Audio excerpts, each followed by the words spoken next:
Someshwar reporter, प्रत्येक बातमी सर्वात आधी तुमच्यापर्यंत। सोमेश्वर रिपोर्टर मध्ये आपलं स्वागत आहे।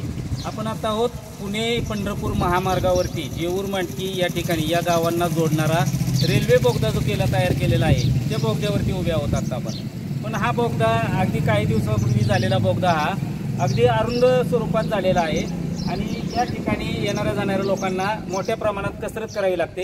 या बोगद्यामध्ये आता आपण पाहतोय पावसाळ्याच्या दिवसात पूर्णपणे खड्डे पडलेले आहेत। अनेक वाहनधारकांना यामध्ये कसरत करून आपली गाडी बाहेर काढावी लागते। तसं पाहायला गेलं तर या बोगद्याचा वापर अगदी पुणे बेंगलोर हायवेपर्यंत इथून पुढे बोर, सारोळा, वीर या मार्गे मोठ्या मोठ्या शहरांना जोडणारा हा तसा रस्ता आहे। परंतु या बोगद्यात आणि उंची कमी झाल्यामुळे या बोगद्याचा तसा येणाऱ्या जाणाऱ्या प्रवाशांना हा त्रास सहन करावा लागतो आहे। तर सोमेश्वर कारखान्याचा गळीत हंगाम चालू झाल्यानंतर ऊसाची जी वाहतूक होते ती याच रोडने होते।